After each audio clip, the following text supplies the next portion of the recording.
안녕하세요. 경기도에 살고 있는 평범한 여성이에요. 어렸을 적부터 엘리트 코스를 밟고 부모님이 원하는 대학교에 들어가 승승장구하듯이 취업도 한 번에 성공했어요. 큰 광고 회사였기 때문에 부모님은 늘 저를 자랑스러워했어요. 그곳에서 남편도 만나 결혼을 했고 무엇 하나 어려울 것 없는 삶이었어요. 시어머니도 능력 있는 저를 참 좋아하시더라고요. 남편과 같은 회사를 다닌다고 하니 당연히 제가 좋은 회사에 다닌다는 것을 알고 있었으니까요. 그렇게 결혼 생활도 평탄하게 흘러갔어요.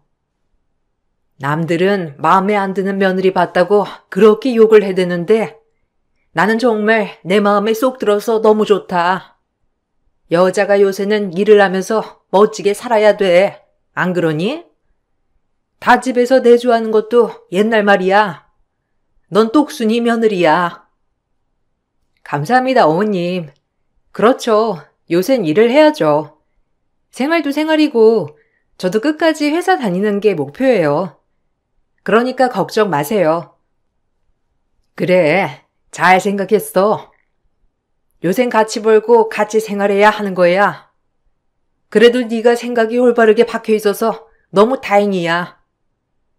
요즘 애들 결혼하면 일 그만두고 집에서 살림하려고 하는데 난 그런 며느리 딱 질색이다. 그래도 주체성 있게 살아야지. 시어머니는 일을 하는 저를 참 좋아하셨고 무엇보다 큰 회사를 다니고 있는 저를 자랑스러워 하셨어요. 어머님은 요즘 사람같이 현대 여성이었거든요. 그렇게 어머님의 사랑도 받고 행복한 결혼 생활이었어요. 그러던 중 시동생도 저희와 얼마 차이 안 나게 결혼을 하였고 동서는 S전자 연구원이었어요. 저도 나름 큰 기업을 다닌다고 다니지만 동서의 직업은 누구나 알만한 직업이었죠.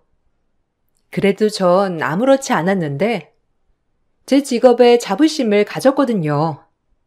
하지만 어른들은 S전자라는 말을 들으니 한국 최고의 기업이 아니냐며 더 좋아하시더라고요. 저도 인상도 좋고 서글서글한 동서가 참 마음에 들었어요. 우리 연구원 며느리 오셨어요? 여자들이 이렇게 주체적인 삶을 사니까 얼마나 보기 좋으니? 첫째도 그렇고 둘째도 그렇고 아주 마음에 드는구나. 우리 아들들이 장가 한 번은 너무 잘 갔지 뭐야. 여자도 일을 해야 해요. 요즘 같은 세상에 당연하죠.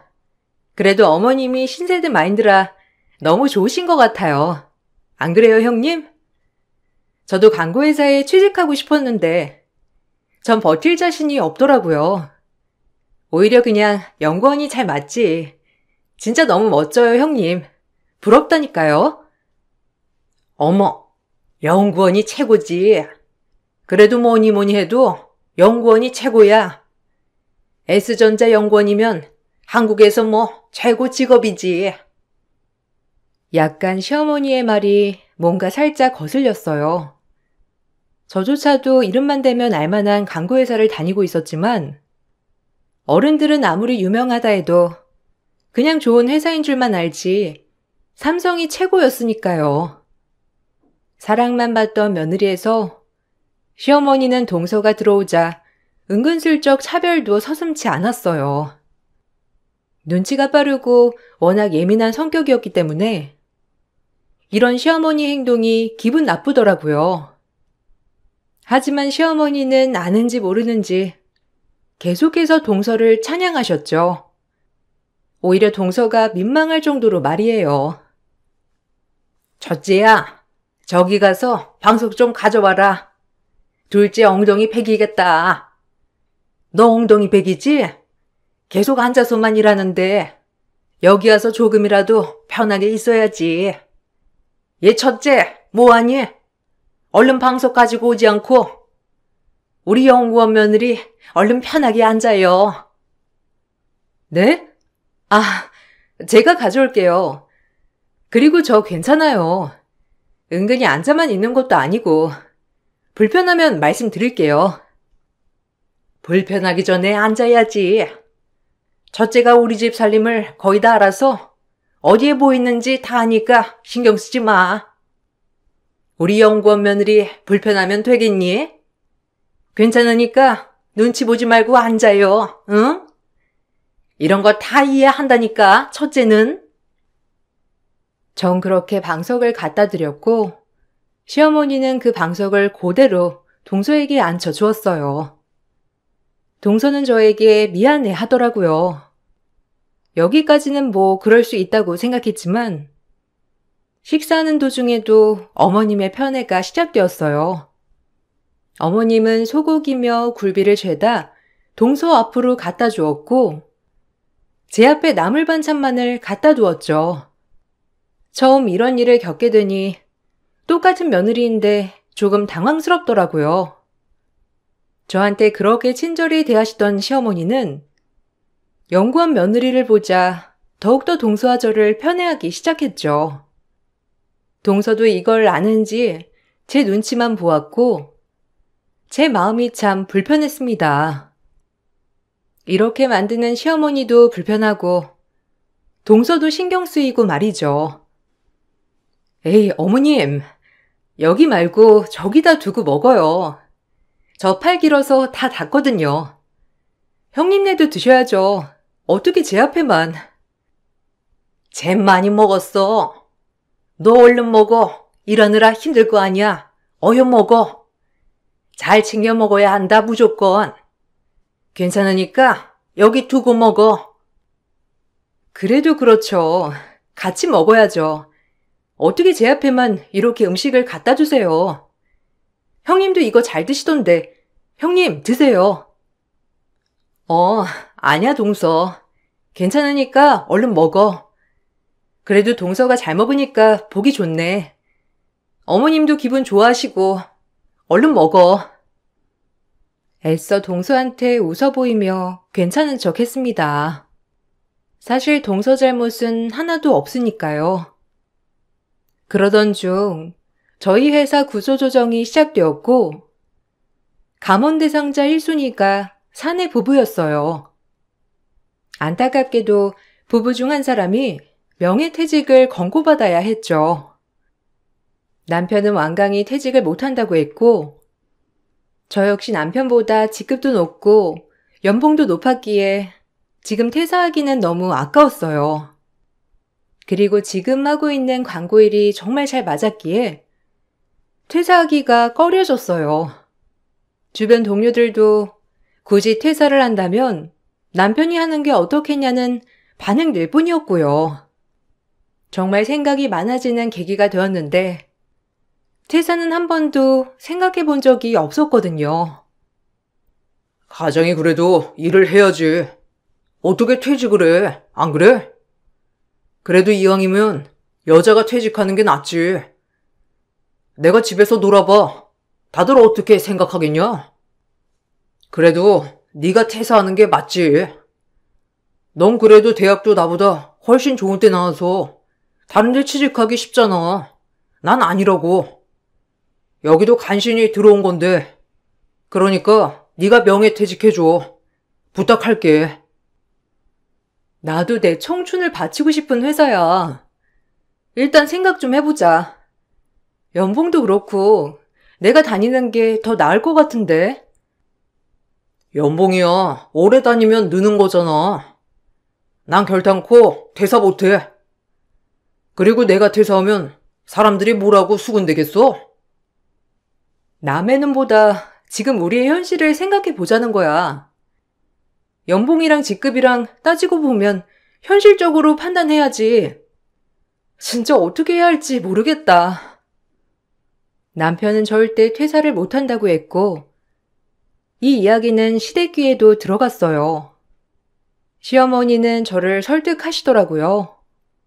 제가 일하는 걸 좋아하는 어머님이었지만 퇴사하는 데 있어서는 아들보다는 그래도 며느리가 낫다며 저를 설득하셨죠. 고민이 엄청 많이 되었지만 동서만은 저의 편에 서서 용기를 주더군요. 이런 모습을 보며 동서에게 너무 고맙고 애틋한 감정이 느껴졌어요. 그래도 네가 하는 게 낫지 않니? 우리 병욱이가 집에서 놀아봐라. 남들이 뭐라고 생각하겠어? 넌 곧 다른 데 들어가면 되잖아. 에휴, 나도 이렇게 돼서 안타깝다. 왜 사내 부부가 권고사직 1순위인 건지. 참 우리 병욱이 거기 들어가려고 얼마나 있었는지 몰라. 그런 회사 나온다고 하면 마음이 어떻겠어? 그러니까 네가 좀 양보해 주렴. 부탁할게. 아, 어머님. 저도 힘들게 들어간 회사예요. 그리고 제 청춘을 다 바치고 싶었고요. 저도 뭔가 무자르듯 이렇게 결정이 안 서네요. 죄송해요. 조금만 더 생각해 볼게요. 저한테도 퇴사는 쉬운 결정이 아니거든요. 그러니까 조금만 기다려 주세요. 네 마음 알지. 그래도 남편이 집에서 논다고 해봐라. 너도 체면이 쓰겠어? 차라리 집에서 네가 있는 게 낫지. 에이, 어머님, 요샌 안 그래요. 일부러 능력 있는 여자가 밖에서 일하고 남자가 살림하는 경우도 얼마나 많은데요. 아주버님보다 형님이 더 연봉도 많고 직급도 높으면 이건 무작정 형님만 설득할 게 아니라고 보는데요. 합리적으로 말이에요. 그래도 아직은 그게 아니다. 여자가 사업해서 무슨 억 단위 돈을 가져오지 않는 이상 남자가 나가서 일을 하는 게 맞는 거야. 보는 눈이 얼마나 많은데 내가 어디 가서 우리 아들 집에서 논다고 하면 뭐라고 생각하겠어? 그러니까 네가 잘 좀 생각해줘라. 동서 빼곤 제가 다 퇴사를 하길 바라더라고요. 오랜 고심 끝에 결국 제가 퇴사하기로 결정이 났고 그렇게 회사를 나오게 되었어요. 대학교를 졸업하자마자 들어간 회사였기 때문에 감회가 새로웠어요. 그렇게 집에 있는 지 2주 정도 되었나? 처음에 저한테 고마워하던 시어머니 남편도 제가 실직 후 집에만 있자 저를 약간 부엌대기 취급을 하기 시작했어요. 좀 서러웠고 내가 누구 때문에 퇴사를 했는데 어이없다는 생각과 화장실 들어갈 때 나올 때 또한 다르구나라고 생각하게 되었죠. 운동을 다니던지 일을 다시 다니던지 해라. 집에서 이게 뭐냐? 푹 퍼져가지고. 이래서 우리 엄마가 여자는 일을 해야 한다고 누누이 말한 거라니까. 너 일 안 나간 지 얼마 안 됐는데도 벌써 퍼졌어. 빨리 일 좀 알아봐. 다른 데 들어가게 말이야. 뭐? 누구 때문에 내가 여기 이러고 있는데. 그리고 꼴랑 2주다. 2달도 아니고. 근데 그렇게 말할 수 있어? 너무해 정말. 그러니까 너 자신을 좀 돌아보라고. 2주 만에 아줌마 같아서 그래. 재수 씨 봐. 얼마나 자기 관리 잘하냐? 멋지기도 하고. 아, 나도 일하면 아침부터 화장하고 꾸미지. 지금 쉬고 있는데 내가 아침부터 화장하고 그래야 돼? 당신 진짜 너무한다. 얘 말 하나 틀린 거 없어. 이주건 이틀이건 여자가 여자다워야지. 참 너 회사는 알아보고 있는 거야? 학벌도 좋고 똑똑한데 왜 취직을 안 하니? 얼른 다른 데 들어갈 준비를 해야지. 난 집에서 여자 노는 꼴 못 본다고 했어. 어머님, 너무하세요. 제가 누구 때문에 집에서 이렇게 있는데요. 사실 회사에서도 저 말고 병욱 씨가 그만두길 바랬다고요. 어머, 그게 말이 되니? 어쨌든 병욱이 말 틀린 거 하나도 없다. 나가서 뭐라도 해. 집에서 퍼져 있지 말고. 그럼 살찐다. 내가 결혼 전에 말했지? 여자는 취집이 아니라 취직을 해야 하는 거라고. 내 말 들어서 나쁠 거 하나도 없으니까 당장 들어갈 때 알아봐. 시어머니의 말과 남편의 말이 참 속상했어요. 어떻게 본인들 때문에 큰마음 먹고 실직한 저에게 2주 만에 저런 말을 할 수 있는지 정말 의아했죠. 지금 당장 취직할 수도 있었지만 대학 졸업하고 지금까지 계속 일을 해왔기 때문에 한두 달은 좀 쉬면서 좋은 회사를 물색하는 게 제 생각이었어요. 그렇게 한 달 정도가 다 되었을 때 남편이 방 밖에서 전화를 받고 저 몰래 화장실에서 전화를 받더라고요. 순간 여자의 촉이라는 게 있죠? 그 의심이 들어 남편이 잘 때 몰래 핸드폰을 열어보니 남편은 외도를 하고 있었습니다. 그것도 제가 아는 회사 동료와 말이죠.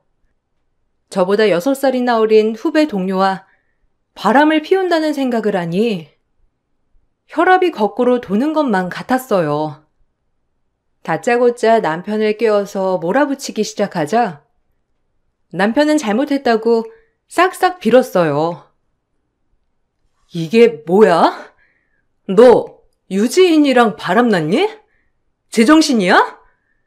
이래서 나 퇴사 종용했어? 얼씨구나 했겠네. 가뜩이나 같은 회사라서 눈치만 더럽게 보고 있다가 나 나가니까 둘이 얼마나 물만난 물고기처럼 바람을 폈을 거야. 안 그래? 진짜 너무한다 너. 아니야. 진짜 내가 다 설명할게. 그냥 후배야. 후배인데 좀 요새 친해져서 그런 거고 네가 오해하는 그런 거 아니야. 뭐가 아냐. 둘이 셀카며 문자 내용이며 다 봤는데 이래도 아니야? 누가 바본 줄 알아? 진짜 부들부들 떨려서 말도 안 나와. 정리할게. 아니 그렇게 깊은 사이도 아니야. 이제 막 시작하는 사이랄까? 그러니까 금방 정리할 수 있어.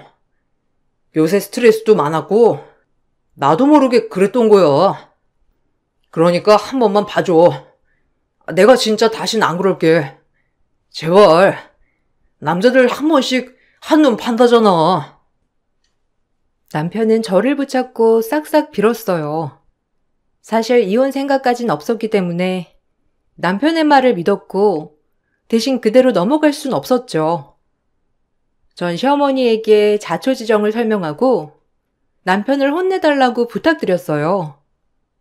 이번 일을 그냥 넘기기엔 찝찝했거든요. 하지만 시어머니의 말은 정말 어이가 없었습니다.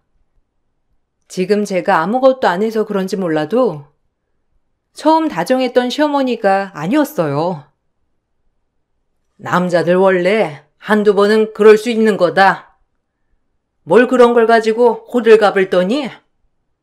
그리고 이게 다 네가 집에만 있어서 그래. 남자가 긴장감이 없잖니. 좀 네 동서처럼 꾸미고 나가봐라. 그럼 남편이 바람을 피우겠니? 다 네 잘못도 있는 거야. 어머님, 같은 여자로서 너무하신 거 아니에요? 그리고 제가 지금 쉬고 있는 게 누구 때문인데요? 그렇게 말씀하실 때마다 제가 아는 어머님이 맞나 싶어요. 아무리 여자는 일해야 한다 주의지만 지금 저 한 달째예요. 회사 알아보고 있고요. 말끝마다 집에서 퍼져 있다 꾸며라. 참 너무하시네요. 그리고 병옥 씨 여자 만나는 것도 다 제 탓이라는 게 진짜 어이없고요. 너 지금 내 말에 따박따박 말 대꾸 하는 거야? 그러니까 병옥이가 너한테 질려서 바람을 피우지. 여자라면 조심해야지. 그렇게 나 잡듯이 병옥이 잡았냐?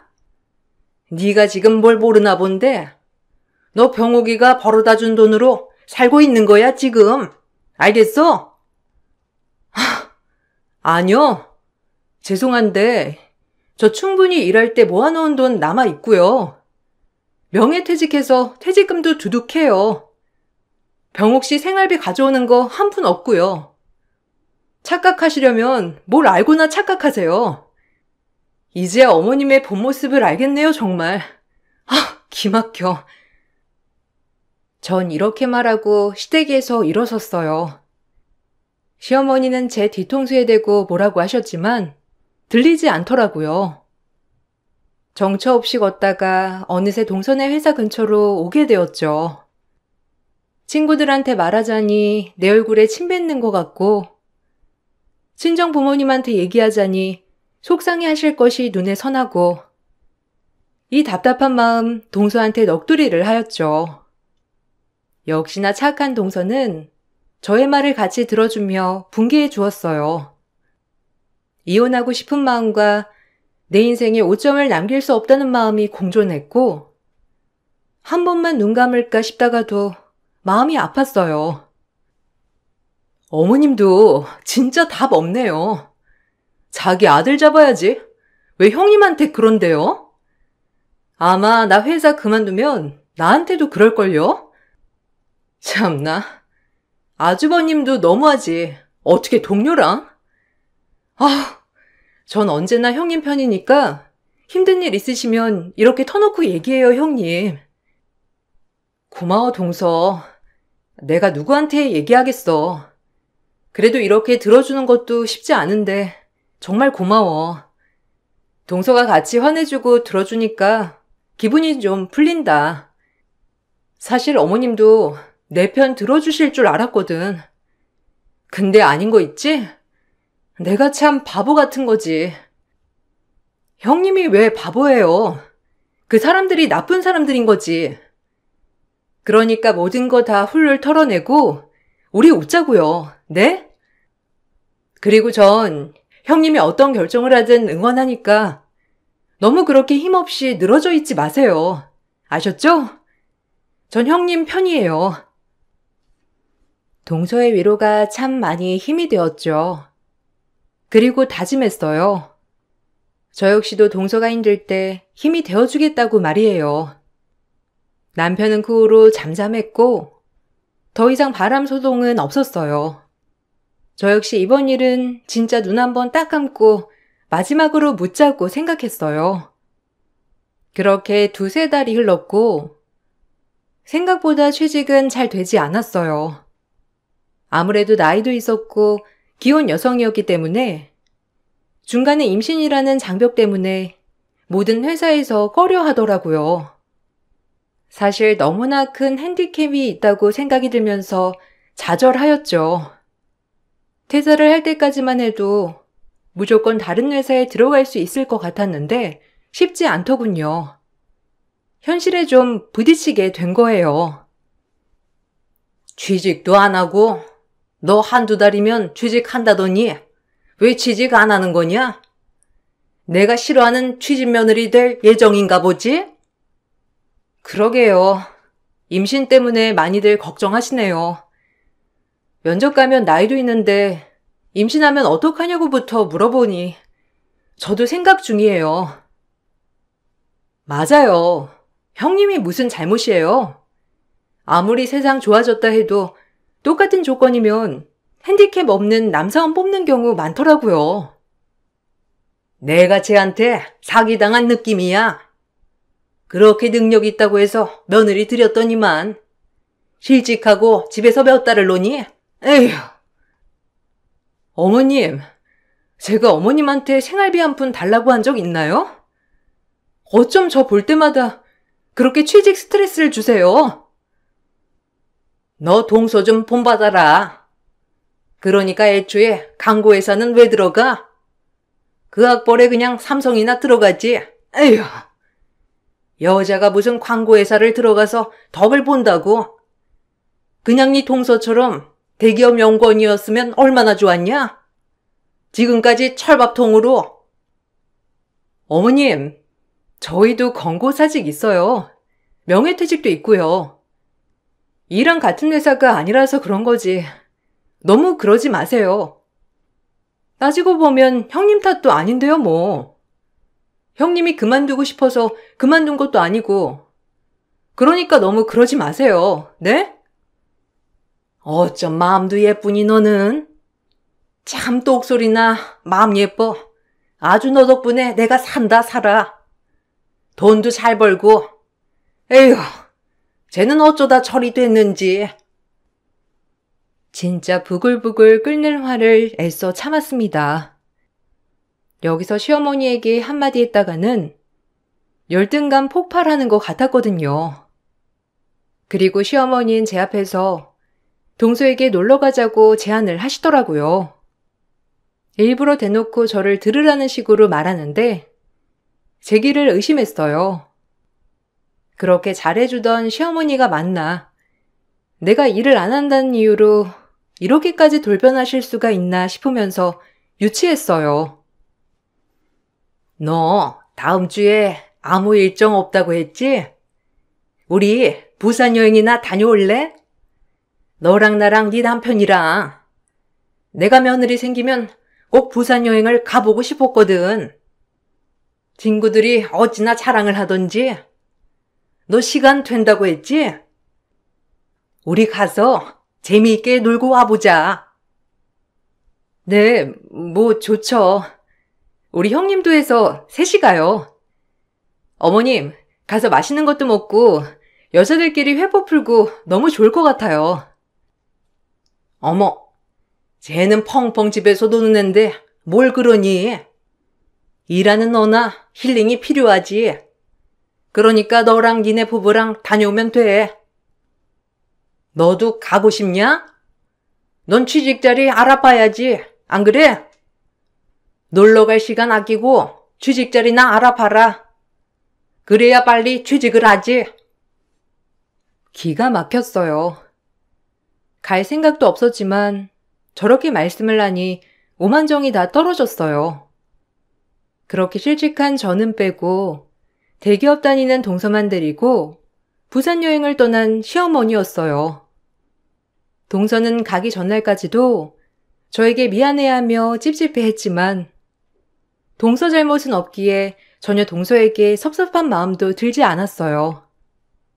오히려 저한테 미안해하는 동서에게 제가 더 미안할 따름이었죠. 형님, 죄송해요.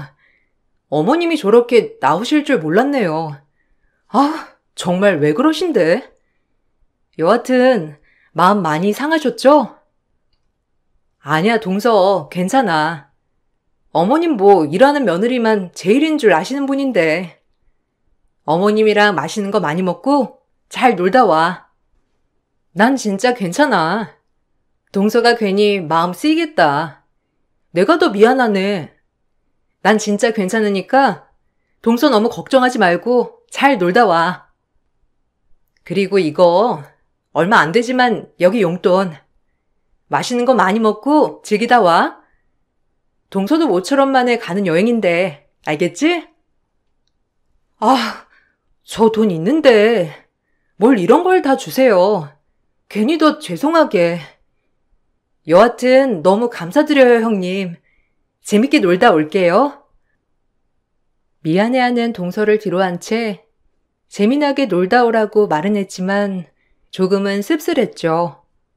정말 일하는 며느리만 최고로 생각하는 어머님에게 사실 너무 서운했거든요. 제 자존감이 아마 이때 제일 내려앉았던 것 같아요. 그렇게 주말이 되었고 시어머니와 동서는 부산으로 여행을 가게 되었죠. 저 역시 이제 일을 시작해야 했기에 집에서 나름 포트폴리오 작성과 함께 바쁜 시간을 보내고 있었는데 동서에게 다급하게 전화가 왔더라고요. 한참 재미나게 놀 시간인데 말이죠. 서둘러 받아보니 동서가 하는 말은 경악스러웠습니다. 진짜 기가 막히고 코가 막히는 순간이었고 그렇게 전 이성의 끈을 놓아버렸어요. 형님, 빨리 지금 KTX 끊어서 제일 빠른 걸로 오세요. 빨리 와서 이것들 잡아가세요. 진짜 기가 막혀서. 동서의 말이 다 끝나자마자 저는 그로부터 30분 뒤인 KTX를 바로 끊어서 부산으로 날아갔습니다. 그리고 동서가 알려준 장소에 가본 순간 기야말 광경에 다리가 풀려버렸죠. 정말 이런 일이 나한테 일어난다고 하는 순간이더라고요. 아무리 믿을 사람 없다지만 정말 철저하게 믿을 사람이 없더라고요. 제가 본 광경은 남편의 처음 외도 상대와 함께하는 상견례 자리였어요. 두 잡것들은 저와 이혼도 하지 않은 채 상견례를 밀어붙였고, 동료 상간녀의 본가가 부산이었기 때문에 시어머니는 동서와 서방님을 데리고 제 남편 상견례 자리에 참석을 한 것이더라고요. 그렇게 철저히 저를 버릴 속셈이었던 것이었죠. 아무것도 모른 채로 전 당할 뻔한 거였고, 전 그 자리에서 깽판을 치니 상간녀의 부모님들은 어리둥절하더라고요. 유부남인 걸 몰랐거든요. 그리고 상간녀는 임신을 했다고 했고, 그래서 이렇게 빨리 결혼을 밀어붙였던 거였고요. 진짜 너무 기함의 연속이었어요. 이러려고 동서한테만 부산 가자고 했구나. 아, 세상에. 내가 모를 줄 알았어? 이것들이 누굴 호구로 하나? 너 위해서 내가 명예퇴직까지 해주고 실직자가 된 마당에 이런 식으로 너네가 날 뒤통수를 쳐? 왜? 내가 이대로 집에 눌러앉으면서 네 등골 뽑아 먹을까봐 걱정돼서 지금 나랑 이혼 생각까지 한 거니? 네 생각이야? 아니면 정신 나간 아줌마 생각이야? 말해봐. 아, 나가서 얘기해. 지금 여기가 어디라고? 아니, 어떻게 온 거야, 부산까지. 그리고 내가 다 설명할 테니까 나가서 얘기하자고. 아우, 사돈, 죄송합니다. 별거 아니에요. 일단 지금 좀 놀라셨으니 진정하시고 저희가 차근차근 설명해 드릴게요. 설명은 무슨 설명이에요? 어머님 진짜 너무하시네요. 형님이 그동안 얼마나 잘했는데 이렇게 뒤통수를 치실 수 있어요? 뭐라고? 아니 너까지 왜 이러니? 지금 이 난리통에 너라도 가만히 있어. 지금 네가 나설 자리가 아니야. 알겠어? 됐고, 내가 이것들 용서 안 해. 저기요, 당신들 딸내미 상간녀예요. 그리고 같은 회사 동료였고요. 이 남자 와이프라고요, 제가. 당신들이 딸 이렇게 가르쳤어요? 이 정신 나간 여편네랑 이 잡것은 원래 그렇다 치지만 당신들 딸 어쩔 거야? 어쩔 거냐고? 제 말을 듣자마자 상간녀는 울고만 있고 상간녀의 부모들은 뒷목을 잡고 쓰러질 기세였어요. 간신히 남편이 저를 끌고 나왔고 밖에서는 언성을 높이며 싸움이 벌어졌습니다. 이미 제가 이성을 잃은 상태에서 남편의 얼굴과 머리에 손이 왔다 갔다 했고 이 모습을 본 시어머니는 졸도를 하셨죠. 다행히 서방님과 동서가 저를 진정시켜주며 위로해 주었고 서방님도 이런 자리인지 몰랐다고 했고요. 넌 매운맛 좀 봐야 돼. 감히 네가 내 뒤통수를 한 번도 아닌 두 번을 쳐? 임신을 시켜? 이게 돌았네 진짜. 좋았니? 재밌었어? 아파. 그만해. 네가 이렇게 드세니까 내가 너랑 어떻게 살겠냐? 그리고 임신했다는데 그럼 어떡해? 남편의 말에 기가 막혔고 내가 이런 남자랑 살았다고 생각하니 각오를 지어버리고 싶더라고요. 내가 왜 이런 사람을 만났는지 도대체 오만정이 다 떨어지면서 진짜 용서가 안 되었어요. 그리고 상대할 가치도 없다고 생각했고 그냥 벌을 줘야겠다고 생각했어요. 형수님, 죄송해요. 진짜 형이지만 정신 나간 것 같네요. 엄마까지 지금 너무 죄송해요. 정말 제가 뭐라고 말씀을 드려야 할지. 이게 왜 서방님 탓이에요. 저 이대로 안 있을 거예요. 형이랑 어머님 가만 안 둘 거고 상간녀도 가만 안 둘 거예요. 그리고 동서 너무 고마워. 동서 아니었으면 나 혼자 바보 될 뻔했네. 내가 이 은혜를 어떻게 갚지? 진짜 너무 고맙다. 이러기 쉽지 않았을 텐데. 당연히 해야죠. 저 이런 거 못 참거든요. 저렇게 부도덕한 인간들이 뒤통수 치는 꼴을 어떻게 봐요? 형님 잘못 아니에요. 전 그 길로 올라가자마자 남편에게 이혼 소송을 걸었고 또한 시어머니에게도 정신적 위자료 청구 소송을 걸었어요. 그리고 상간녀에게 상간녀 소송을 걸었습니다. 모든 증거가 명명백백 정확했기에 법원에서는 이혼과 함께 위자료 그리고 상간녀에게도 위자료를 받을 수 있었어요. 하지만 분이 안 풀리더라고요. 동서애를 제외하고 저를 속이려 했다는 그 모습들이 생각나서 말이죠. 전 제가 다니고 있던 회사 앞에 가서 상간녀와 남편을 망신을 주고자 피켓 시위를 하였고 저를 알아보고 회사 사람들은 남편과 상간녀를 비난하기 시작했어요.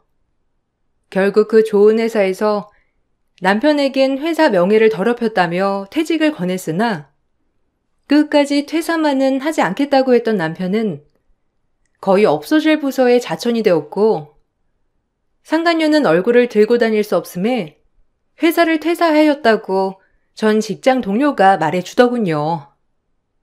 그리고 남편은 저에게 명예훼손죄로 고소를 했고 벌금 약속이소가 되어 벌금형만 처했습니다.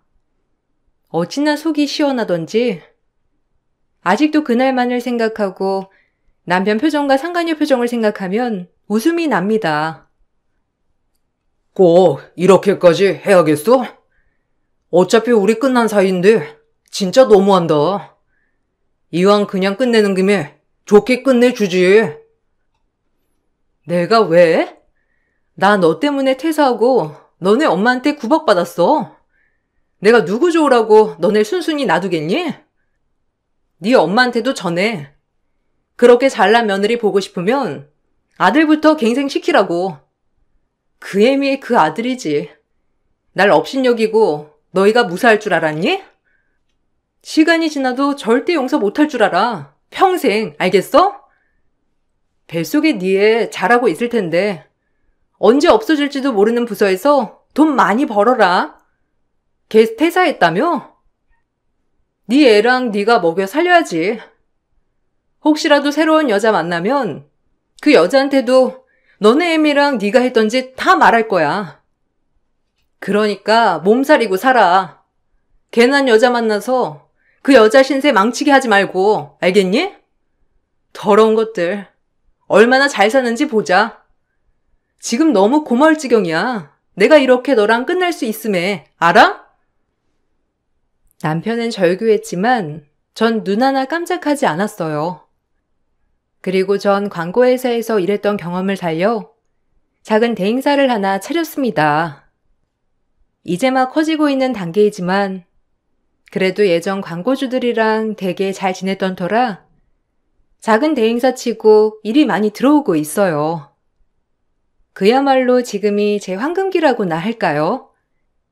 평생을 회사원으로 살 줄 알았는데 이렇게 대행사 대표도 되고 어떻게 보면 결혼 후 이혼이 제 인생의 터닝포인트가 된 것 같아요. 물론 전 동서와는 언니 동생하며 잘 지낸답니다. 동서 얘기 듣기론 그 상간녀는 유산을 했다고 하는데 솔직히 별로 안타깝진 않았죠. 뭐 벌 받은 거라고 생각했으니까요. 그리고 동선에는 어머님네를 안 보고 지내고 있다고 했어요. 이번 일로 동서도 크게 실망했던 터라 아예 연락조차 하지 않고 있다고 말이죠. 다행히 서방님이 꽤나 개념찬 인물이었기에 다행히도 서방님조차도 이번 일을 계기로 형과 전 시어머니와 손절했다고 하더라고요. 동서도 언젠간 본인이 실직했을 때 시어머니가 저한테 했던 것처럼 그럴 수도 있겠다며 아예 보지 않겠다고 말이죠. 참 세상 별일 다 있더라고요. 그렇게 믿었던 남편인데 바람을 피우지 않나. 그렇게 잘해줬던 시어머니가 한순간에 돌변하질 않나. 같은 직장 동료가 내 남편의 상간녀가 되질 않나. 이런 풍파를 겪고 나니 웬만한 처세에는 정말 흔들리지 않게 되었어요. 다 제 경험이고 자산이라고 생각하며 지내고 있습니다. 그래도 요샌 다시 일하는 재미에 빠져 눈코 틀 새 없는 나날들을 지내고 있어 너무 행복해요. 오늘 짬이 나서 글을 한번 써보았는데 재밌으셨나요? 저는 쓰면서도 그때의 기억에 한참 웃었답니다. 정말 제 인생의 흑역사이자 어떻게 보면 전환점이 된 계기니까요. 여러분, 제 글을 읽어주셔서 감사드리고 좋은 하루 보내시길 바랄게요. 감사합니다. 안녕하세요. 저는 40살 여자이며 믿을 수 없는 상황을 겪게 되면서 몇 날 며칠을 눈물로 밤을 지내며 정말 힘든 하루하루를 보내고 있었습니다. 지금은 그래도 어느 정도 적응이 되었는지 눈물을 자주 흘리진 않지만 그때만 생각하면 정신적으로 너무 힘이 들어 왜 이런 일을 겪게 된 건지 하늘에 원망을 하기도 합니다. 왜 이 세상엔 악한 사람들이 많이 존재하는 걸까요? 태어날 때부터 그런 성향을 가지고 있는 건지 아니면 사람을 바뀌게 만드는 건지 너무 어이가 없고 황당해서 말도 잘 안 나옵니다. 남편의 나이는 저보다 1살 많은 41살입니다. 연애한 지는 3년 정도 되었고 결혼은 2년 차 되었어요. 남편은 일반 회사원이고 저 또한 일반 회사에서 근무를 하고 있었어요. 저는 원래 결혼하고 싶은 생각이 없었는데 어쩌다 보니 결혼까지 하게 되었네요. 사람 인생 한 치 앞도 모른다더니 눈 맞으면 별 수 없는 것 같아요. 남편과 저는 같은 건물 다른 회사에 소속이 되어 있었어요. 저는 3층에 있었고 남편은 5층에 있었습니다. 그리고 처음 얼굴을 본 계기는 남편이 제게 도움을 요청하려고 저희 회사에 들어오면서부터 시작이 되었네요. 급하게 서류 한 장을 팩스 보내야 하는 상황에서 하필 기계가 고장이 났고 저희 회사에 도움을 청하려고 문을 열었습니다. 때마침 저는 잠시 화장실을 들리려고 나가고 있는 상황이었어요. 그렇게 처음 눈이 맞았고 저를 보며 웃는 얼굴로 팩스 한 장만 부탁한다길래 별로 어려운 것도 아니라서 팩스 보내드렸습니다. 그런데 기계를 고치는데 꽤 오랜 시간이 걸리게 된 건지 하루에 최소 5번은 내려왔고 하필 저는 문 앞에 책상이 있었기 때문에 팩스 보내는 일을 자연스럽게 제가 맡아서 하게 되었어요. 그렇게 그날 솔직히 좀 귀찮았지만 다음날은 안 오겠지 생각했는데 어김없이 어색한 웃음으로 도움을 청해왔고 웃는 얼굴에 침 못 뱉는다고 아무 말하지 않고 팩스 보내줬습니다. 자기도 양심이 있는지 그날 간식거리를 사가지고 왔더라고요. 전날도 도움 많이 받았다면서요. 그렇게 2번째 만남이 시작이 되었고 그날도 5번 정도 팩스를 보내주게 되었어요.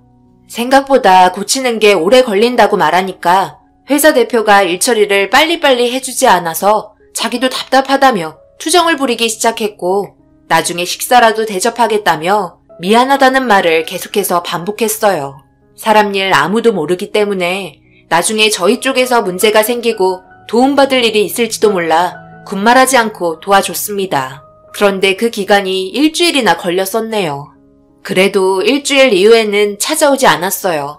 혼자서 다 고쳤나 보다 생각하며 제가 해야 할 일들을 처리 중이었고 점심시간이 되고 동료분들과 식사를 하려고 나가는 순간 앞에서 도움받았던 남자가 저를 기다리고 있었는지 제가 나오자마자 밝은 웃음으로 괜찮다면 식사라도 함께 하자고 말을 꺼냈습니다. 둘이 어색한 분위기 속에서 점심 먹는 거 별로 좋아하지 않아서 괜찮다며 나중에 도움받을 일 생기면 그때 도와달라고 얘기하고 저는 동료분들이랑 밥 먹으러 갔어요.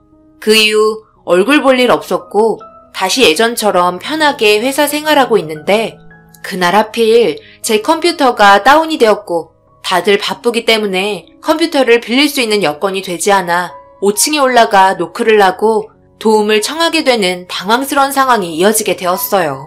그렇게 컴퓨터 고치는 기사가 올 때까지 컴퓨터 좀 빌릴 수 있냐고 양해를 구했고 그 남자 컴퓨터로 급하게 작성한 서류 파일을 전송했습니다. 그런데 뒤에서 저를 보고 있던 남자는 때마침 점심시간이 겹치게 되면서 밖에서 간단하게 점심을 먹자고 권했고 전송한 파일에 대한 답장을 기다려야 하는 상태라 어쩔 수 없이 식사를 같이 하게 되었습니다. 당연히 어색한 분위기 속에서 식사가 이어졌어요. 그래도 회사 생활하면서 알고 지내면 나중에 필요한 일이 생길 때 도움받을 수 있으니 그런 건 괜찮았습니다. 그런 시간들이 몇 번씩 생기게 되면서 자연스럽게 친해지게 되었고 어쩌다 보니 연애까지 이어지는 믿을 수 없는 결과를 가져왔네요. 그래도 사람 착하고 뭐든지 이해해주고 항상 배려하는 모습에 사람 괜찮다고 느끼게 되었어요. 처음에는 연애한다기보다 그냥 일적으로 만난다고 생각했었는데 남편은 처음부터 저와 연인 관계가 되고 싶은 마음을 가지고 있었어요. 그리고 그 기간이 3년이나 되었습니다. 당연히 3년이 지나는 시점에서 결혼 얘기가 나오게 되었죠. 저는 결혼에 대해서 생각해 본 적 없었고 앞으로도 결혼은 하지 않을 거라고 말하니 남편은 반대 입장이었어요. 저와 결혼을 하고 싶어 했어요. 우리 결혼하면 안 돼? 그동안 만나왔던 시간도 1년이 아닌 3년이 지나가고 있다고. 서로 알 만큼 알았고 나이도 있는데 왜 결혼을 하고 싶지 않다는 거야? 나를 사랑하긴 하는 거니? 내 입장도 이해해줘. 이해 못하는 거 아니야. 그런데 내가 결혼 생활하는 거에 있어서 자신이 없어. 아기 가질 생각이 전혀 없단 말이야. 그리고 내 성격상 시어머니 기분 맞춰주는 성격도 아니고 결혼하면 자기랑 분명히 싸우게 되는 일도 자주 있을 텐데 그런 거 전부 배제하고 결혼할 수는 없잖아. 요즘에는 결혼 안 하고도 연애만 하는 사람들도 많은걸? 미래를 함께하고 평생 한 사람만 바라보며 늙어간다고 하는데 그런 사람들 과연 몇이나 될까? 주위에서만 봐도 이혼하는 사람 수도 없이 많아. 서로 사랑을 해서 결혼하게 됐지만 결국 끝은 좋지 않은 결말이었어. 정말 아무 일 없이 잘 살아가는 사람들은 극히 드물다고. 저도 처음부터 결혼에 대해 부정적인 생각을 가지고 있었던 건 아니었어요. 인생을 살다 보니 주위에서 나 혼자만 잘한다고 결혼 생활이 순조롭게 이루어지는 건 아니더라고요. 주변의 영향으로 인해 이혼하는 경우도 있고 정말 많은 상황들로 인해 결국 아픔을 맛보게 되니 그런 모습들을 봐오면서 부정적인 생각을 가지게 된 것 같습니다. 하지만 남편은 절대 그런 일 없을 거라며 매일 저를 설득시켰고 저 또한 남편을 사랑하고 있는 마음이 컸기 때문에 정말 많은 고민을 했어요. 그런데 제가 결혼해야 되겠다고 마음먹게 된 결정적 이유는 남편과의 문제로 인해 잠이 오지 않아 답답한 마음에 새벽반 공원을 돌고 있는데 너무 깊은 생각을 하던 나머지 공원에 바닥 공사를 하고 있었는지 움푹 파인 곳들이 있었는데 그곳에 발을 헛디디면서 발목을 심하게 접지르게 되었고 주변에 아무도 없는 상황에서 도움을 청할 곳이 없어 남편에게 전화를 걸어봤는데 제 전화를 바로 받았고 그렇게 멀지 않은 곳에 남편 집이 있었기 때문에 바로 달려와 주었어요. 저를 보자마자 업어주었고 차에 태워 응급실로 향했어요.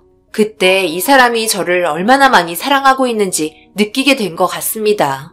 처음 만남부터 심상치 않았고 3년이라는 시간 동안 저에게 보여준 남편의 마음은 한결같았기 때문에 결혼하자는 고백에 고개를 끄덕였고 그렇게 양가 집안 상견례를 하게 되었어요. 원래 상견례 하기 전에 인사를 드리는 게 당연한 절차이지만 그때 당시 서로가 워낙 바빴고 양가 부모님께서도 저희가 오랜 기간 연애하며 문제없이 지내고 있었다는 걸 잘 알고 있었기 때문에 상견례할 때 얼굴을 보기로 했었습니다. 저희가 사랑해서 결혼한다고 결정했기 때문에 그 부분에 대해서 문제 삼지 않았어요. 그렇게 모두가 상견례 자리에 모이게 되었고 처음 시부모님 뵙는 자리에서 많은 긴장을 하게 되었네요. 얼굴 보는 건 처음이지만 아들한테 정말 많은 얘기를 들었어요. 이제 이렇게 얼굴 보니 제 아들이 푹 빠질만 하네요. 미모가 어디 하나 빠지는 곳이 없을 정도로 정말 곱고 말하는 것도 어찌나 예의 바른지 우리 아들이 며느리감 하나는 제대로 고른 것 같아요. 3년을 만났으면 더 이상 볼 필요도 없겠어요. 그동안 봐오면서 둘이 사소한 거 하나라도 다툰 적도 없는 것 같은데 늦은 만큼 서둘렀으면 좋겠는데 어떻게 생각하세요? 좋은 게 좋은 거라고 서로 어느 정도 생각하고 이 자리에 모인 만큼 결혼식은 최대한 빠르게 진행했으면 좋겠네요. 우리 아들이 장가를 빨리 가야지 우리 딸도 시집을 가죠. 시어머니는 결혼식을 서두르셨어요. 아무래도 나이가 제일 큰 문제였죠. 그동안 궁금했던 점에 대해서 이런저런 얘기를 하다가 예비 시누이도 결혼을 하지 않았다는 걸 알게 되었고 제 동생도 결혼을 하지 않았다는 걸 밝히게 되었어요. 저는 원래부터 애초에 결혼 생각이 없었지만 동생은 저와 반대였어요. 그런데 연애할 시간도 없었고 마음에 드는 여자를 만난 적이 없었기 때문에 언젠가 인연이 닿으면 결혼하겠지 생각하며 자신의 일만 묵묵히 해왔었어요. 자연스럽게 동생과 예비 시누이가 아직 결혼을 하지 않았다는 점 때문에 그쪽으로 대화가 계속해서 이어졌고 제 동생이 치과 의사라는 걸 알게 되었습니다. 그리고 예비 시누이는 초등학교 교사를 하고 있다는 것 또한 알게 되었죠. 예비 시어머니는 동생이 치과 의사라는 말을 듣자마자 마시던 물을 내뿜었고 엄청 놀라하는 눈치였어요. 그러면서 자기 딸도 초등학교 교사인데 좋은 인연이 없어 아직까지 혼자 지낸다는 부분에 대해서 강조를 하셨고 저와 남편은 상견례를 하려고 나온 건데 저보다 동생에게 더 많은 관심을 가지며 질문을 하기 시작했습니다. 분위기가 너무 그쪽으로 쏠리는 것 같은지 아빠가 중간에 분위기를 전환시켰고 그제서야 시어머니 눈치를 챘는지 어색한 웃음으로 상황을 넘겼어요. 그렇게 상견례 자리가 마무리되고 오랜 시간 걸리지 않는 쪽으로 결혼식을 진행하게 되었어요. 시어머니는 저에게 아기를 빨리 가지라고 강요하지 않았어요.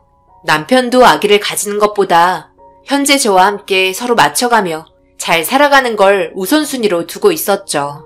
그렇게 신혼생활을 보내며 떨어져 지내는 것보다 함께 지내면서 서로에 대해 몰랐던 부분까지 알게 되니 좋은 점도 많았습니다. 당연히 문제가 될 만한 점들도 나오기 시작했죠. 그런 상황에선 충분한 대화를 하며 문제를 해결해 나갔습니다.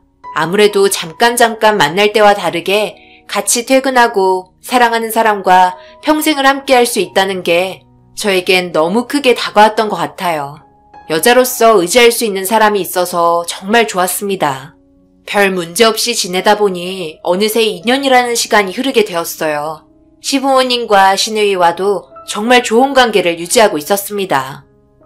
주말에 자주 놀러 오세요. 평일에는 저도 워낙 바빠서 시간이 안 되거든요. 신혼부부라고 둘만의 시간을 너무 갖는 거 아니에요? 저도 맛있는 거 먹고 싶고 함께 놀러 가면 좋잖아요. 말 나온 김에 다음 주 주말에 태안 쪽으로 놀러 가는 거 한번 계획해 볼까요? 태안이요? 당신 생각은 어때? 다음 주에 태안 갈 수 있어? 나는 괜찮은 것 같은데? 나도 당연히 시간 되지. 그렇잖아도 주말에 계획 없었잖아. 말 나온 김에 장인어른 장모님도 모시고 가면 좋을 것 같은데. 처남도 시간 되는지 한번 물어봐봐. 주말에는 좀 쉬는 게 좋으려나? 치과 의사라 시간 내기가 힘들 수도 있겠네. 그래? 그럼 내가 한번 물어볼게. 우리 동생도 주말에는 쉬니까 같이 갈 수 있으면 이번에 참석하라고 얘기해야겠다. 그렇게 양가 집안 모두 결혼식 이후로 처음으로 한자리에 모여 여행을 가게 되었어요. 생각보다 어색할 줄 알았는데 그래도 시누이가 분위기를 잡아주며 즐거운 여행길이 될 수 있게 잘 이끌어 나갔고 그런 모습이 참 보기 좋았습니다. 대부분 남편이 운전을 했고 저희 부모님과 시부모님께서 그동안 궁금했던 점이 많았는지 대화가 끊기지 않았어요. 시누이와 남동생도 서로 웃으면서 대화를 하고 있었습니다. 남편이 개인차 끌고 가지 말고 큰 차 하나 렌트해서 움직이자고 했는데 남편의 말에 따르길 잘했다 생각했죠. 그날 여행은 너무 만족했고 이런 결혼 생활이 앞으로 계속해서 이어졌으면 좋겠다고 생각하며 그날의 여행은 마무리되었어요. 시누이는 정말 즐거운 여행이었다며 저에게 고맙다고 문자가 왔고 자기 전에 대화 좀 하다가 자려고 누웠는데 남편이 베란다에서 누군가와 통화를 하고 있었습니다. 그런데 얼굴이 꽤 심각해 보여 이유를 알지 못해 가까이 다가가자 저를 보고 화들짝 놀라더니 통화를 급히 끊더라고요. 저는 누구길래 심각하게 통화를 하는 거냐고 궁금해서 물어보게 되었고 남편은 어머님과 통화를 했었다며 저에게 통화 기록을 보여줬어요. 그리고 하는 말이 다음 주에도 또 여행을 가고 싶다며 저희 부모님과 아직 못다한 얘기가 많이 있다고 아쉬워하셨습니다. 그런 모습 보고 있으니 괜시레 웃음이 나왔어요. 저는 정말 행복한 결혼 생활을 하고 있다는 걸 느낄 수 있었죠. 제 주변에서는 모든 게 좋은 환경을 갖추지 못해 사돈끼리의 여행도 솔직히 조심스럽잖아요. 저도 그런 점들에 대해 걱정을 많이 하고 있었는데 어머님이 얼마나 좋았으면 다음 주에 또 가자고 하셨겠어요. 그래서 저는 남편이 전한 말을 듣고 다음 주도 상관없다며 웃으면서 답을 해줬습니다. 남편은 머쓱하게 웃으며 괜찮으니 매주 다니면 힘들다고 나중에 또 시간이 될 때 그때 움직이자고 상황을 정리해 주었고 저는 남편 말을 따르기로 했어요. 그런데 제가 너무 방심했던 걸까요? 시누이와 동생에게 믿을 수 없는 일이 벌어지고 있었고 저는 그런 부분들을 전혀 알지 못했어요. 남편도 현장을 보자마자 너무 놀랐는지 아무 말도 하지 못했었죠. 주말에 괜찮은 영화가 개봉을 해서 심야로 보러 갔었어요. 표를 끊고 얼마 남지 않은 시간 기다리면서 잠시 화장실을 좀 다녀올 겸 벤치에 앉아있는 남편에게 얘기하고 화장실에 들어가려고 하는 순간 들어가는 입구 앞에서 남동생이 멀뚱멀뚱 서 있는데 저와 눈이 마주치게 되었어요. 그런데 생전 처음 보는 낯선 모습을 하고 있었고 남동생도 당황했는지 안절부절 못하고 있었습니다. 지금 이 상황 뭐야? 네가 왜 여기 있어? 데이트하러 온 거야? 너 여자 있었어? 왜 나한테까지 숨기고 몰래 만나는 건데? 나한테 여자 만나고 있다는 말 단 한 번도 한 적 없었잖아. 정말 실망인데? 누군진 몰라도 여자 핸드백까지 들어주는 거 보면 엄청 마음에 들어하는 여자인가 봐. 화장실에서 곧 나오겠네. 얼굴 보고 들어가야겠다. 지금 영화 이번에 개봉하는 거 표 끊었지? 같이 들어가면 되겠네. 여자 만나는 것도 엄청 신중한 우리 동생이 얼마나 대단한 여자를 만나는지 궁금한데? 그 순간 화장실에서 나온 사람을 보고 제 눈의 동공은 엄청나게 확장이 되었고 저도 모르게 몸을 돌리고 말았어요. 그리고 제 귀에 들리는 목소리에서는 남동생에게 자기야라고 부르면서 영화 시작했겠다며 온갖 애교를 부리고 있었습니다. 저는 다시 천천히 몸을 돌렸고 저와 마주치게 된 시누이는 화들짝 놀라며 남동생 뒤로 빠르게 몸을 숨겼어요. 믿을 수 없는 현장을 목격하게 된 저는 눈을 비비고 다시 쳐다봐도 남동생과 시누이였습니다. 그런데 제 남동생한테 자기라니 도대체 어떻게 된 건지 너무 이해할 수가 없어 그 모습을 멍하니 바라보고 있는데 남편은 제가 올 시간이 지나자 걱정이 돼서 화장실로 걸어왔고 제가 서 있는 모습을 봄과 동시에 제가 바라보고 있는 남동생과 시누이를 보고 남편도 화들짝 놀라며 둘이 왜 함께 있는 거냐고 다급하게 물어봤어요. 저는 남편에게 시누이가 동생한테 자기라고 했다며 둘의 사이를 알고 있었냐고 물어보니 전혀 몰랐다고 자기도 지금 두 눈으로 보고 있으면서도 믿기지 않는다는 말을 이어나갔어요. 결국 그날 영화는 물 건너가게 되었죠. 남동생과 시누이를 데리고 근처 카페에 들려 둘의 사이가 언제부터였는지 진지하게 물어봤고 아무 말 하지 못하고 있던 시누이와는 반대로 남동생은 당당하게 저와 남편이 상견례 할 때부터 서로 좋은 감정을 가지고 있었다는 어마무시한 충격적인 말을 늘어놓기 시작했습니다. 머리가 지끈거리기 시작했고 이 사태를 어떻게 수습을 해야 할지 너무 걱정이 되었죠. 2년 동안 우리를 속이고 있었다는 건 정말 큰 문제 아니야? 아무리 생각해봐도 이건 정말 아닌 것 같네. 언제까지 숨길 생각이었어? 우리도 계속해서 숨길 생각은 없었어. 언제 말해야 할지 정말 많이 고민했었다고. 그래서 태안으로 여행 갔을 때 기회 봐서 얘기하려고 했는데 너무 분위기가 좋다 보니까 섣부르게 말하는 순간 좋았던 분위기 깨질까봐 망설였고 일도 바쁘고 자꾸 미루다 보니 상황이 이렇게 되어버렸네. 이렇게 만나게 될 거라고 생각 못했고 이런 식으로 알리고 싶지도 않았는데 미안해. 새언니 미안해요. 하지만 저희 입장도 생각해 주세요. 왜 여태까지 말을 하지 못했겠어요? 당연히 양가 부모님 반대할 게 뻔하고 좋은 말 나올 것 같지도 않아서 그런 부분들이 두려움으로 다가오게 되다 보니까 계속 미루게 된 거죠. 어차피 밝혀진 거 우리 결혼하게 밀어주시면 안 돼요? 그동안 만나오면서 전혀 문제 없었고요. 서로 진심으로 사랑하고 있어요. 할 말을 잃었습니다. 둘은 정말 진심으로 사랑하는 게 보였어요. 서로를 바라보는 눈빛에서 느낄 수 있었죠. 저는 한숨만 쉬며 남편을 바라봤어요. 남편은 아무 말 없이 고개만 떨구고 있었습니다. 자신도 무슨 말을 해야 할지 몰랐던 거죠. 충격적인 상황을 알게 되어버렸는데 계속 숨길 필요가 뭐가 있겠어요. 결국 주말에 저희 모두 한자리에 다시 모이게 되었고 양가 부모님 모두 할 말을 잃게 되었습니다. 저희와 똑같은 반응이었어요.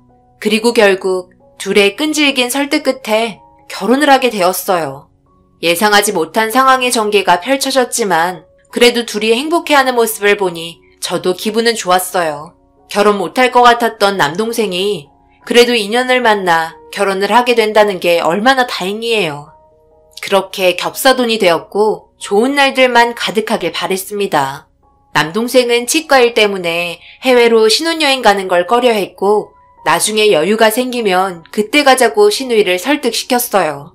시누이는 그래도 신혼여행인데 해외로 여행 가고 싶다고 고집을 부렸죠.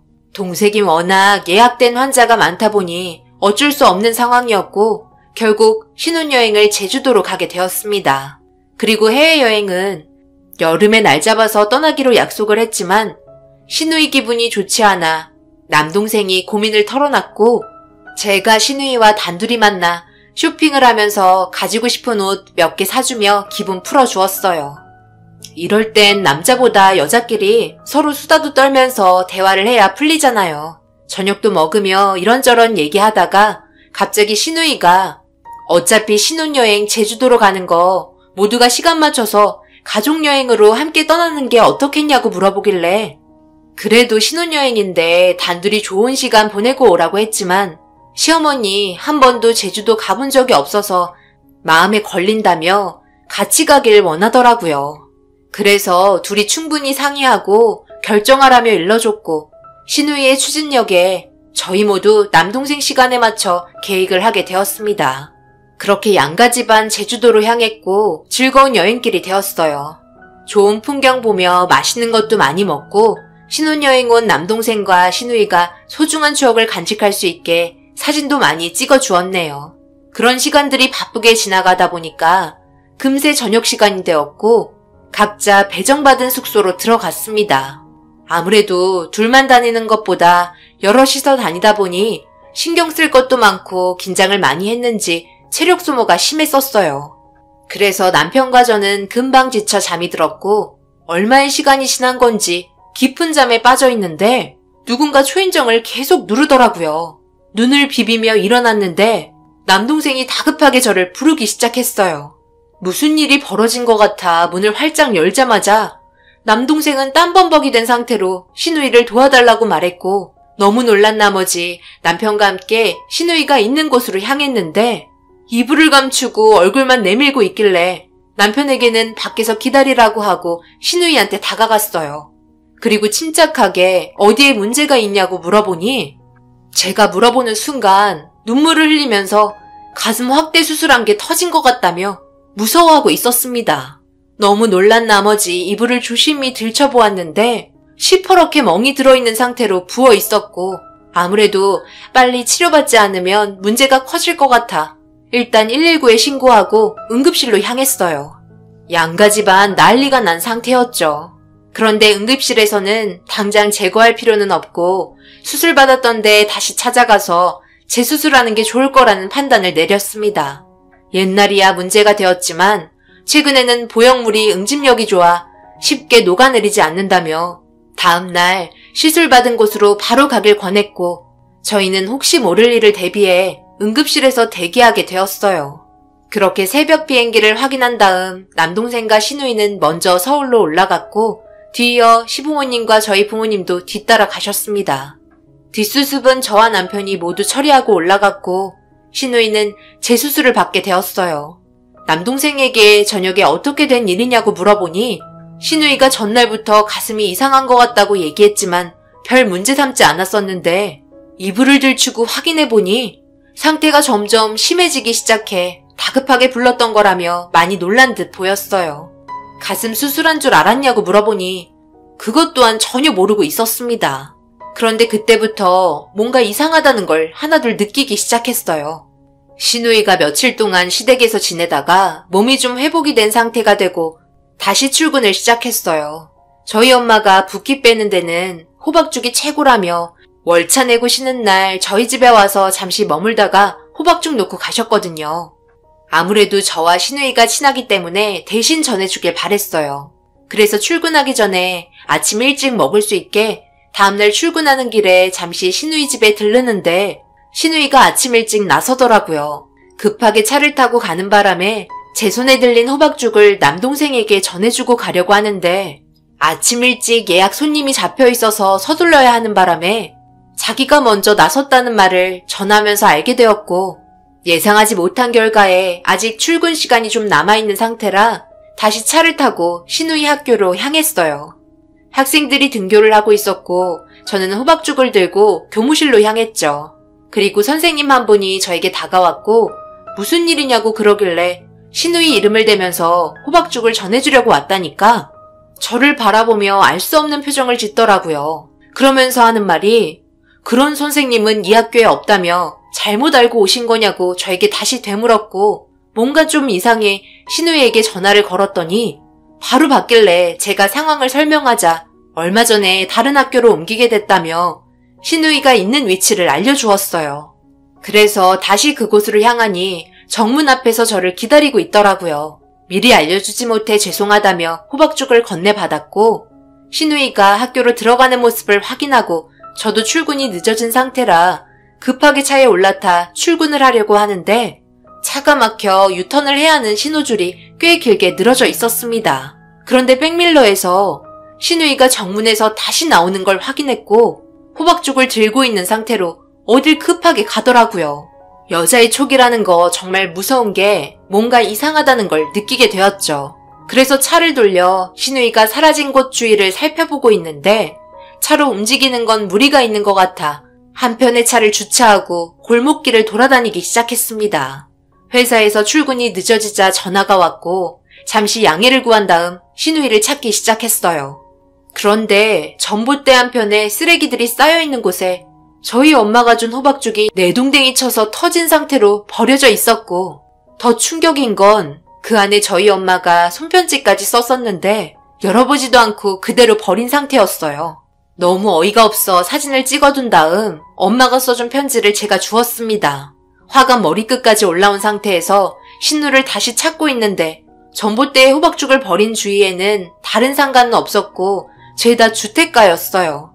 그런데 PC방 하나가 있길래 혹시 몰라 들어가 봤죠. 어둑한 지하에 있는 PC방이었고 이른 아침이라 사람도 별로 없었는데 신우 목소리가 들리기 시작하더라고요. 그래서 그곳으로 가까이 가보니 게임에 정신 팔려 제가 왔는데도 뒤에 있는지도 모르고 엄청 열심히 손가락을 움직이고 있었습니다. 그래서 제가 헤드셋을 확 벗기자 신우가 하는 말에 입을 다물지 못했네요. 아이씨 개자식아, 내가 게임하는데 건들지 말라고 했지? 새언니가 왜 여기 있어요? 뭐? 개자식? 그건 내가 물어볼 말인데? 너 지금 여기서 뭐하고 있는 거냐? 우리 엄마가 만들어준 호박죽 전봇대에 던져버리고? 너 초등학교 교사 아니지? 너 지금 우리 집안 상대로 사기친 거냐? 너 백수야? 바른대로 대답 안 해? 네가 처음에 다니던 학교에 내가 찾아갔을 때 선생님들 아무도 너를 모르더라. 그래서 이상하게 생각하긴 했지만 나중에 따로 물어보려고 그랬지. 나도 출근이 늦은 상태였으니까. 그런데 너는 눈빛 하나 안 변하고 나한테 아주 자연스럽게 거짓말을 치네? 정신 나갔구나. 제 말이 끝나자마자 신우는 허겁지겁 도망치기 시작했고 잡지 않고 그냥 놔뒀어요. 어차피 모든 게 밝혀진 상황에서 손안에 든 쥐였으니까요. 그런데 도망친 신우가 누군가에게 끌려 다시 PC방 안으로 들어왔고 더 충격적인 건 어떤 남자가 웃으면서 신우에게 스킨십을 하고 있더라고요. 너무 놀란 상태로 그 모습을 바라보며 가까이 다가가 누구냐고 물어보니 그 남자 입에서 나온 말은 동거남이라는 말이었습니다. 저는 더 이상 참지 못하고 신우의 뺨을 내리쳤고 그 남자는 당황했는지 저에게 소리를 지르자 눈이 돌아버린 저는 경찰서 가서 콩밥 먹고 싶지 않으면 당장 꺼지라고 소리를 질렀네요. 제 목소리가 PC방 전체에 울려 퍼지자 분노한 얼굴에 겁을 먹었는지 도망을 쳤고 그 자리에서 저는 경찰서에 신고를 하게 되었어요. 그리고 사기 결혼이라는 문제로 경찰서에서 조사를 받기 시작했고, 이 상황이 남편과 시모에게 전달이 되자 더 충격적인 문제들이 떠오르기 시작했습니다. 남편과 시모 또한 모든 걸 같이 계획하고 있었던 거였어요. 신우는 그저 시모가 시키는 대로 움직이고 있었죠. 상견례장에서 제 동생이 치과 의사라는 말에 시모는 그 순간 며느리 직업 1순위인 신우가 초등학교 교사라고 거짓말을 쳤고, 당황한 신우를 툭툭 치며 모든 걸 계획하기 시작했던 거였어요. 그리고 그 전부터 신우에겐 사실혼 관계인 동거남이 있었던 상태였고요. 남편도 이런 상황을 알고 당황했지만 상견례장에서 갑자기 시모의 돌발 행동에 결혼하지 못할까봐 아무 말 하지 못하고 그냥 넘어가게 되었던 건데, 그게 점점 상황이 커지고 말았던 거죠. 말을 하고 싶어도 할 수가 없었다며 무릎을 꿇고 저에게 빌기 시작했어요. 이 사실을 알게 된 남동생 또한 급하게 경찰서로 달려왔고, 신우에게 자기를 정말 사랑한 게 아니냐며 눈물을 보이자 신우는 자기가 사랑하는 사람이 있지만 남동생의 돈을 보고 접근한 거라는 충격적인 말을 꺼냈습니다. 알고 보니 신우는 백수였고 시모에게 매일 용돈이나 타쓰는 볼 것 없는 여자였죠. 저희는 당연히 남편과 결혼을 했고 그냥 교사라고 하길래 그런가 보다 했지, 이런 식으로 저희를 뒤통수 칠 거라곤 정말 생각도 못했었습니다. 결국 시댁 집안 모두 결혼 사기죄로 고소를 당했고 남편과 저까지 이 문제로 인해 신용을 잃어 이혼을 하게 되었어요. 남동생은 혼인신고 무효 소송과 함께 시댁을 상대로 정신적인 피해와 그동안 손해를 봤던 금전적인 손실에 대해 전부 소송을 걸었어요. 남동생도 전혀 알지 못했던 건 매달 신우에게 월급이 들어왔는데, 그건 시아버님 일하고 받은 월급을 신우에게 일부 줬던 거고, 신우가 임신을 하게 되면 그 순간부터 교사를 그만뒀다고 거짓말을 하면서 자연스럽게 상황을 마무리 지으려고 계획하고 있었다고 하네요. 정말 너무 소름이 돋는 시댁들의 치밀한 계획에 무서울 정도였습니다. 신우는 징역 6개월을 선고받았고 이 일을 주동한 시모에게는 징역 1년이 선고가 되었어요. 이 일을 방조한 시댁 집안에 손해배상 청구와 정신적인 피해 보상 모두 받게 되었지만 그동안 눈 하나 깜빡 안 하고 이런 일을 저질렀다는 거에 너무 큰 충격을 받았네요. 사람의 탈을 쓰고 어떻게 그런 행동들을 할 수 있는지, 이 글을 쓰고 있는 저는 아직도 화가 치밀어 오릅니다. 제일 충격받은 건 남동생이기 때문에 지금 현재도 정신적으로 상당히 힘들어하고 있어요. 자신의 잘못들이 뭔지 충분히 생각하고 뉘우치길 바랄 뿐입니다. 이건 하늘이 도왔다고 생각할 수 있을 것 같아요. 앞으로 저희 가족 모두 행복한 날들만 왔으면 좋겠어요. 제 긴 사연 들어주신 분들 오늘 하루 마무리 잘하시고 여러분들의 심정은 어떠신지 댓글 부탁드릴게요. 감사합니다. 안녕하세요. 저는 잘 살고 있지만 과거에는 정말 사람 취급 못 받을 정도로 힘들게 살아왔어요. 가끔 그때의 기억들을 떠올릴 때면 제 눈에서 저도 모르게 울컥할 때가 있네요. 그만큼 정신적으로 많이 힘들었던 것 같아요.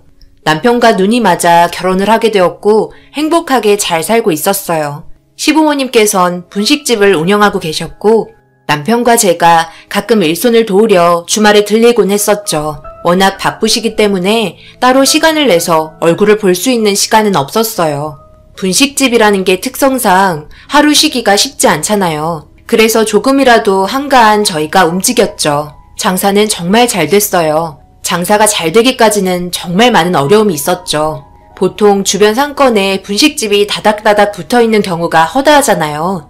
그런데 시댁에서 분식집 계약을 분식집 밀집 지역에 계약을 하게 되었어요. 유동인구가 많이 있는 편이었지만 다른 매장들은 자리가 잡혀있는 상태였고 시댁은 이제 막 계약하고 장사를 해야 하는 상황인지라 앞이 막막했어요. 그렇다고 다른 곳을 알아보는 것도 좋은 방법은 아니었어요. 사람들이 많이 다니지 않았거든요. 그래서 선택을 하게 됐었죠. 내부 인테리어 공사를 할 때 주변에 자리 잡고 있던 분식집 사장님들께서 구경 오면서 견제하기 시작했어요. 털세를 부리는 것 같았습니다. 주말에만 잠깐 와서 몰랐는데 주위에 자리 잡고 있던 분들이 좋아하지 않더라고요. 가뜩이나 수익이 나뉘는데 시댁까지 분식집을 하려고 밀고 들어오니까 수익이 더 줄어들 것 같아 상당히 불쾌하셨나 봐요. 그렇다고 벌써 계약 다 하고 매장 오픈날 얼마 안 남았는데 뒤로 물러날 순 없잖아요. 남편은 정말 열심히 도와줬어요. 부모님이 잘 되는 걸 보고 싶었나 봐요. 전에는 치킨 매장을 오픈했었는데 얼마 지나지 않아 안타깝게도 폐업을 하게 되었죠. 그래서 선택하게 된 게 분식집이었습니다. 꼭 성공하겠다는 일념 하나로 시댁 집안은 밤낮으로 달렸습니다. 저도 시간이 날 때마다 정말 많이 도와줬죠. 그렇게 기대하던 분식집을 오픈했고 오픈 당일 주변에 있는 분식집과 맛을 비교하고 싶으셨는지 정말 많은 손님들이 오셨어요. 오픈 당일 웃음이 끊이지 않았죠. 시어머니가 하신 떡볶이 맛이 정말 좋다며 소문은 순식간에 퍼졌습니다. 워낙 요리를 잘하시긴 하지만 이 정도로 잘 될 거라곤 상상하지도 못했죠. 그렇게 들어온 지 몇 달 되지 않아 주변 분식집들과 비빌 수 있을 정도로 입지가 좋아졌어요. 그만큼 정말 열심히 일했어요. 그런데 잘 나갈 때 항상 조심하라는 말 있잖아요. 워낙 손님이 많이 오다 보니까 아버님이 너무 정신이 없으셨는지 손님이 주문해도 말을 툭툭 내뱉는 말투로 기분 좋지 않게 얘기하기 시작했어요. 그게 엄청난 사건을 터뜨리게 될 거라곤 생각하지 못했습니다. 그때의 상황은 아직까지도 아버님이 원망스럽네요. 원래 고객응대 그런 식으로 하세요? 제가 얘기한 주문 뭔지 알고 계시는 거죠? 손님한테 좋지 않은 표정으로 말을 내뱉으면 누가 여기에서 먹고 싶겠어요. 동네 장사하시면서 이미지 관리 잘 하셔야죠. 소문나면 한순간에 끝나는 거 모르세요? 적어도 인상 쓰지는 마셔야죠. 기분 좋게 들어왔다가 기분 상한 상태로 음식 먹고 나가면 누가 좋아하겠냐고요? 그럼 그냥 나가주세요. 그쪽 한 명 안 먹어도 저희 사는데 전혀 지장 없으니까 먹지 말고 그냥 나가시라고요. 제가 손님 기분까지 맞춰드려야 하나요? 바빠 죽겠는데 지금 웃음이 나와요. 그쪽은 그냥 먹기만 하면 되지만 저희는 쉬지 않고 움직여야 하는데 기다리는 손님이 많으니까 소홀히 질 수도 있는 거지. 그 말이 끝남과 동시에 손님이 아버님 멱살을 잡았고 손님 무시한다며 더러워서 안 먹겠다고 얘기하고 분식집을 나가려고 하는데 아버님은 주문한 음식 먹지 않은 건 자유지만 테이블에 올려진 음식 주문에 관해서 돈은 받아야겠다며 10,000원을 요구하셨어요. 손님도 기분 나빴는지 지갑에서 10,000원을 꺼내 아버님에게 던져버렸고 그 순간 아버님 입에서 욕설이 나오고 말았어요. 그리고 몸싸움이 벌어지기 시작했고 주방에서 일하던 저와 시모는 갑작스러운 상황에 놀라서 달려가 말리기 시작했습니다. 그런데 아버님과 손님의 격한 몸싸움은 계속되었어요. 그런 와중에 남편이 식재료를 사가지고 들어오다가 몸싸움이 벌어진 현장을 목격하게 되면서 돌이킬 수 없는 일이 발생되었죠. 남편 성격이 다혈질인데 아무래도 가족한테 대하는 행동들을 보고 있으니 앞뒤 상황 배제하고 손님에게 무력을 행사했어요. 분식집은 그야말로 아수라장이 되었었죠. 결국 경찰까지 출동을 하게 되었는데 문제는 남편이 손님에게 저지른 충격 행동으로 인해 결국 징역을 살아야 하는 일이 발생되었습니다. 아버님과 손님이 몸싸움 도중 아버님 얼굴에 스크래치가 나면서 상처가 났는데 그걸 본 남편 눈이 돌게 되었죠. 튀김을 만들기 위해서 끓고 있던 기름을 어묵 국물을 푸던 국자로 한 국자 푸더니 손님 얼굴에 뿌렸고 결국 돌이킬 수 없는 상황이 오게 되었어요. 모든 일이 너무 순식간에 벌어져서 말리기도 힘들었어요.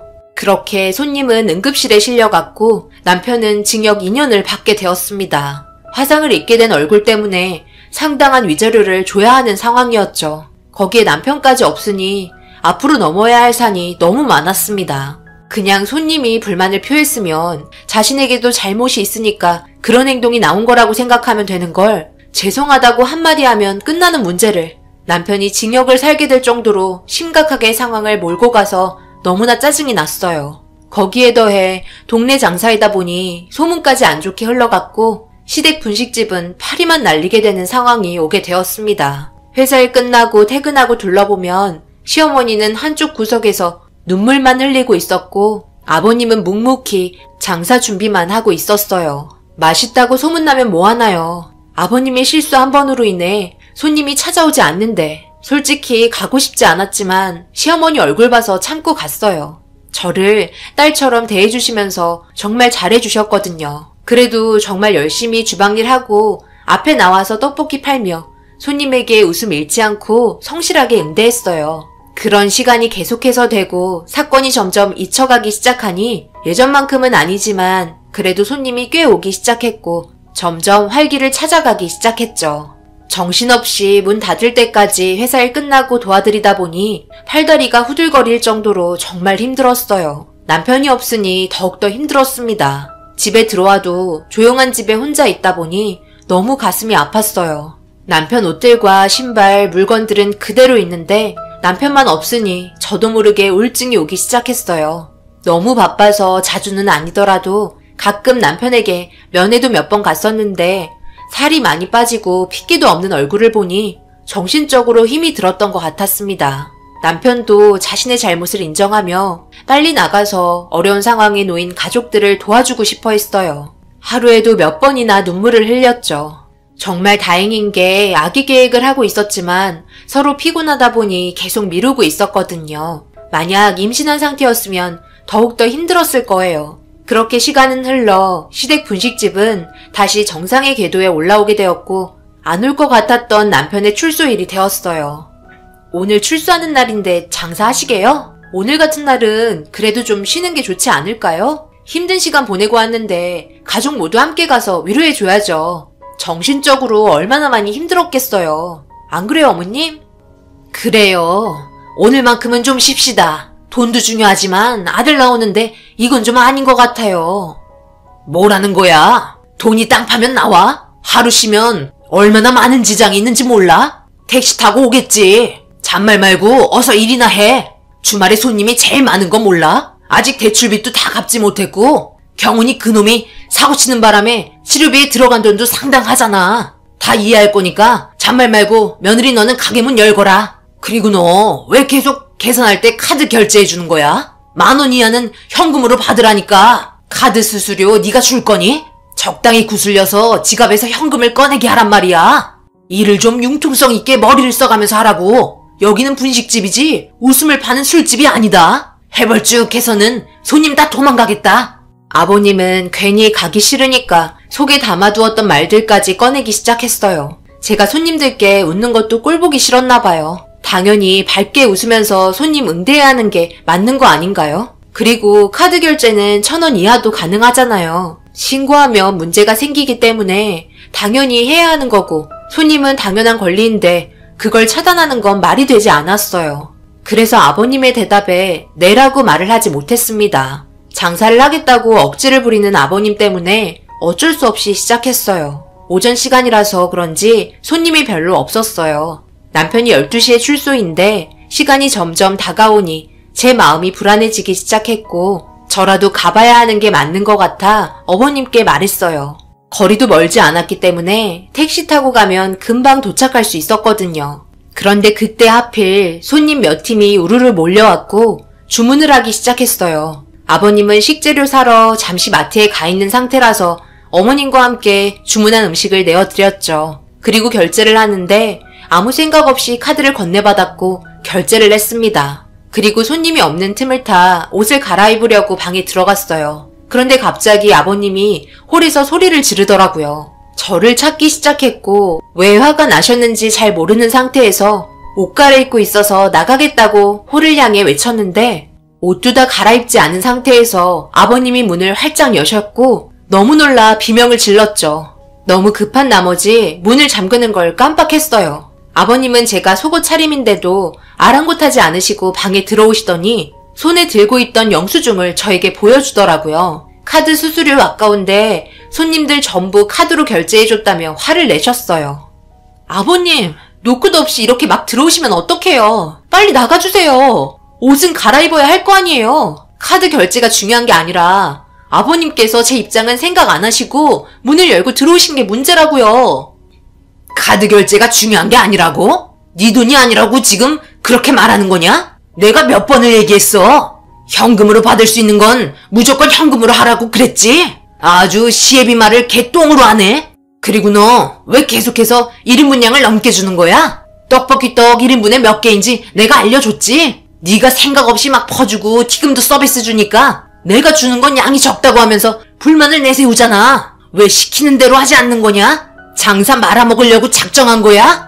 볼 것도 하나 없으면서 뭘 가리고 있어? 바빠 죽겠는데 지금 아들 출소한다고 가려고 하는 거냐? 택시 타고 오라고 하면 되는 걸 바쁜 시간에 왜 간다는 거야? 이제 곧 점심시간인데 시애비 말은 무시한 채 그냥 너 하고 싶은 대로 하는구나? 필요 없으니까 당장 나가! 내 말 듣지 않은 며느리는 더 이상 가족으로 받아들일 수 없다. 당장 안 나가?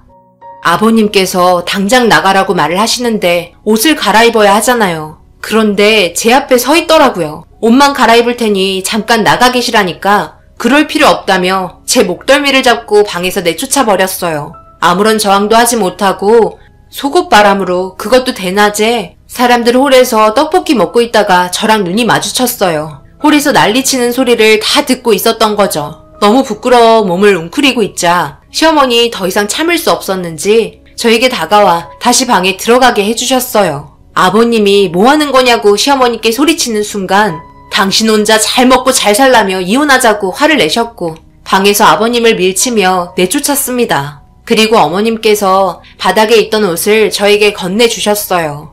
시어머니와 저는 급하게 남편 출소 시간에 맞춰서 겨우 도착할 수 있었고 남편이 걸어 나오는 모습을 보자마자 눈물을 흘리고 말았습니다. 어머님도 남편의 얼굴을 만지며 고생했다고 계속 눈물을 흘리셨어요. 남편은 누군가 찾는 듯 했고 분식집 문을 닫을 수 없어서 아버님 혼자 계신다며 제가 횡설수설하자 시어머니께서 좀 전에 있었던 상황에 대해서 전부 설명을 했고 남편은 많이 실망한 듯한 눈빛을 보였습니다. 그리고 따로 가야 할 곳이 있는데 같이 가겠냐고 얘기했고 출소하자마자 어디를 가려고 하는 건지 알 수 없는 상태로 남편을 뒤따랐어요. 그런데 저희와 함께 도착한 곳은 다름 아닌 남편과 분식집에서 싸웠던 집이었습니다. 다시 찾은 이유는 잘못된 자신의 행동을 사죄하기 위해 찾아갔던 거였고 약간의 흉은 있었지만 진심이 담긴 남편의 사과에 어느 정도 마음이 풀렸는지 받아주었습니다. 그제야 마음이 홀가분해졌는지 남편의 얼굴에 미소가 보였어요. 그리고 저희는 분식집으로 다시 돌아갔죠. 어머님과 저는 들어가기 싫다고 말했는데 금방이면 되니 같이 들어가자고 저희를 설득했고 아버님은 정신없이 분식을 팔고 있었습니다. 남편은 잠시 홀 좀 봐달라고 얘기하더니 아버님을 따로 불렀습니다. 제가 아버지의 잘못된 행동들로 인해 징역을 갔다 왔는데 아직도 정신 못 차리셨어요? 고생하는 제 아내에게 좋은 말 해주기는커녕 꼭 그런 식으로 행동하셔야 속이 후련하세요? 여태까지 저희가 왜 장사를 말아먹었는지 알아요? 아버지가 버리지 못하는 개차반 같은 성격 때문이에요.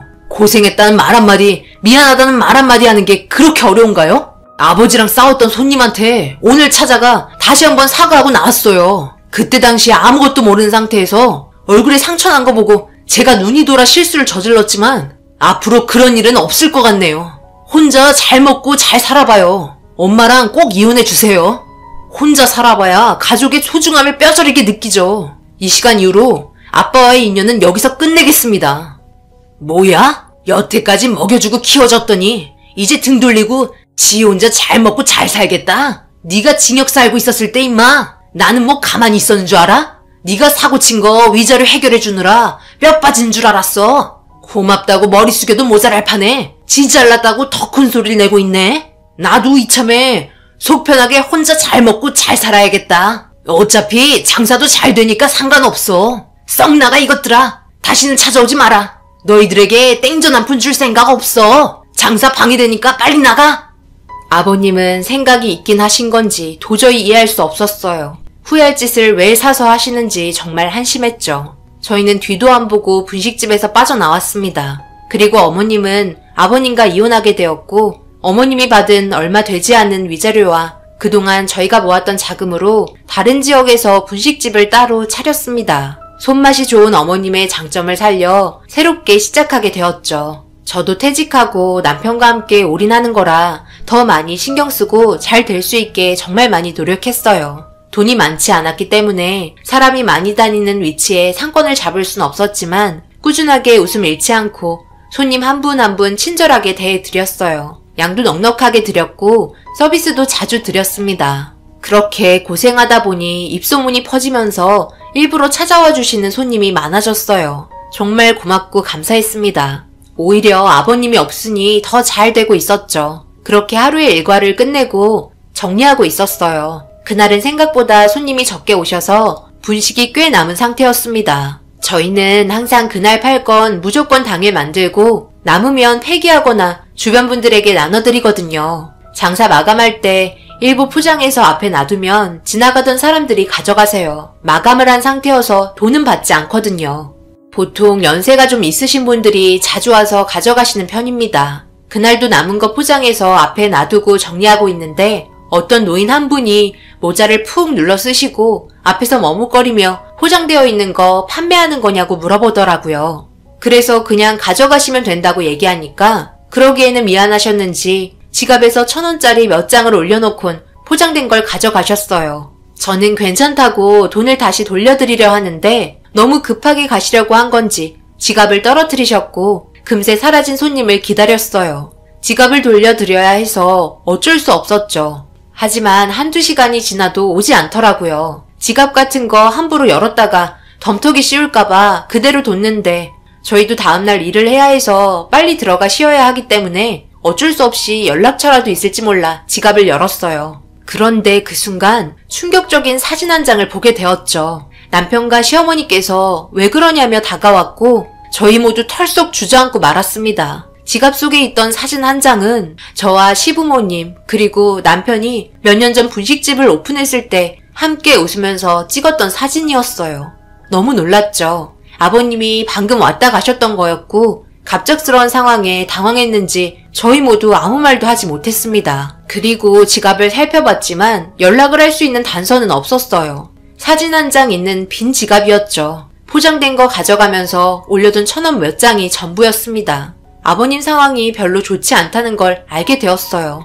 남편과 시어머니는 절대 받아주지 않을 거라며 몰래 찾아온 거에 대해 분노하고 있었습니다. 저 또한 과거의 기억 때문에 왔다 가신 거에 대한 부분에 있어 감정이 좋지 않았어요. 제가 받았던 수치심은 너무나 컸기 때문이죠. 일단 너무 늦은 시간이라 매장 문을 닫았고 집으로 들어갔습니다. 이런 고민들 때문에 늦은 저녁 엄마와 통화를 하며 상황을 설명해 나갔어요.